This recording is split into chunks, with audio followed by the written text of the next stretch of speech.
2022 Lexus is 350F Sport Road Test a trip through Mid-Ohio. From Mid-Ohio, there's still something to be said for a naturally aspirated V6. That feeling of driving inspiration I tend to get after a long day of watching racing hits me hard.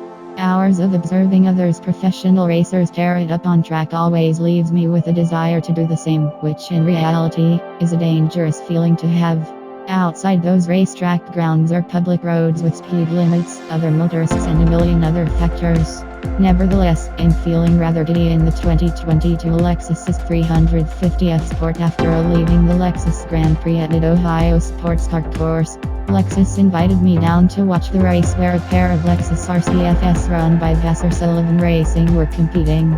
I rode along for a hot lap in a modified S500F Sport performance with one of the team's pro drivers between races, and while that car's V8 is rather intoxicating, I still find myself really getting the 3.5-liter V6 in the humble S350F Sport on Ohio's winding back roads.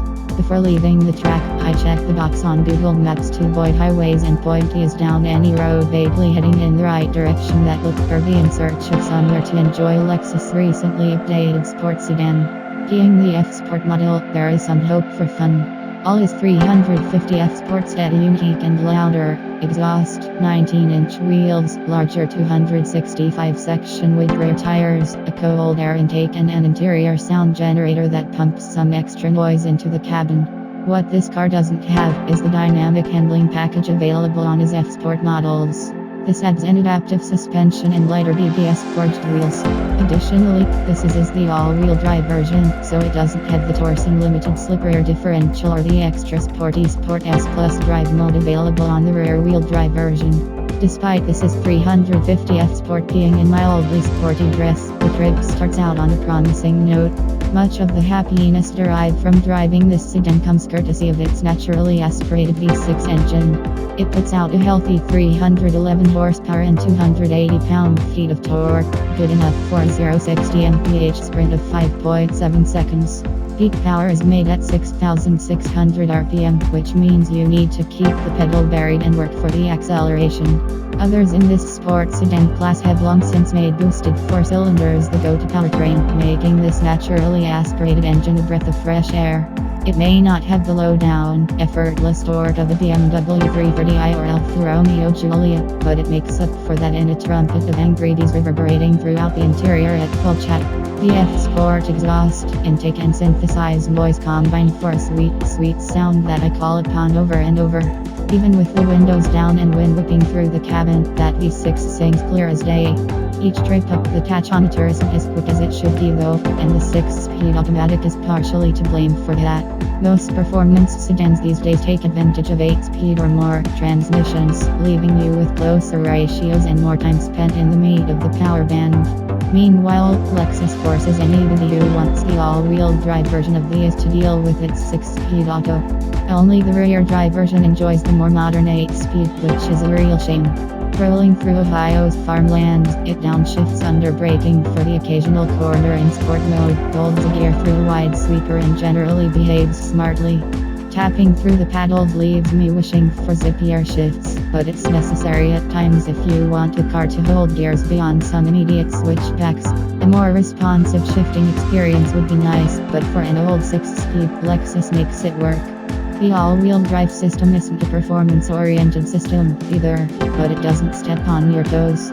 Most of the forward motivation is obviously coming from the rear, and while there is a little tug from the front axle mostly just feels like it's along for the ride.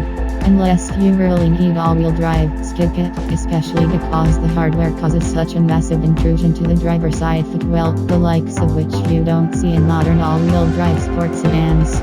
My initial disappointment at the lack of an adaptive suspension lessens as the drive goes on. Lexus is putting its whole lineup through a driving revolution of sorts, and these was the first to get the treatment. Even in base F Sport spec, this Lexus is an engaging and willing handler. It eagerly darts into corners with weighty, confident steering. Body lean is present, but never detrimental to the goal of having fun, and it deals with quick transitions and weight transfers without faltering. In short, this chassis is a good one. Even though it has the wider tire package, the all-season rubber is still the limiting factor here, as it begins protesting fairly early.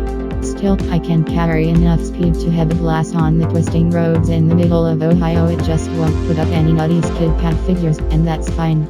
This is a road car after all, and even in 500F Sport Performance trim, it doesn't have high aspirations of being a track boy. Once the back roads meet the inevitable highway that leads back north to home in Michigan, I'm left smiling, and my desire for some enthusiastic motoring fulfilled. The 350F Sport isn't one of those sports sedans that'll keep you senseless with torque and perfectly flat handling. Lexus simply chooses not to engage in the numbers war, and instead sprinkles in some intangibles that make driving it that much more fun. If there ever comes a day when you can't find a pure, naturally aspirated V6 engine in cars like this, it'll be a sad one. Cruising home on the highway, the standard suspension proves its worth. I essentially melt into the circuit red leather driver's seat and enter full relaxation mode. Seriously, these seats are remarkably comfortable, so kudos to Lexus for the continued seat engineering excellence. It only needs a stronger cooled/ventilated seat function, for even at its max setting, the cool air could hardly be felt on a hot day. Despite Lexus adding a touchscreen to the tech repertoire, this infotainment system is still a downer. The touchscreen doesn't allow scrolling, so it's frustrating to operate, requiring way more taps than usual, which ultimately leads to more erroneous inputs while driving. I'm left preferring the also frustrating Lexus touchpad for inputs. At the very least, both Apple CarPlay and Android Auto are on board, so you can ignore the dated Lexus infotainment software to some extent. Plus, Lexus kept some lovely, tactile volume and tuning knobs front and center for easy use. This has the $2,750 Mark Levinson audio system with 17 speakers, and it's heavenly on a long drive. Even with the windows down, blasting through the countryside, the audio is clear and crisp.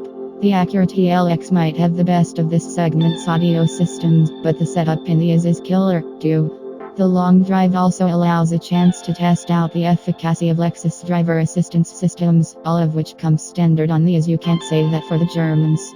The lane tracing system works well when the lines are clearly painted, and isn't too fidgety with the wheel.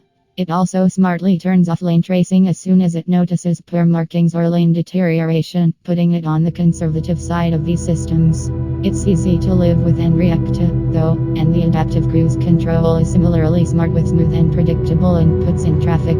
After pulling back into the driveway at night and taking one last look at these, I'm left with some final thoughts. You buy this car for a couple reasons. 1. Its naturally aspirated V6 offers an auditory experience that just can't be had in its 4-cylinder competition. And 2. It truly is eye-catching. The redesign for 2023 might not look dramatically different in photos, but this is a significantly sportier and more modern looking than before.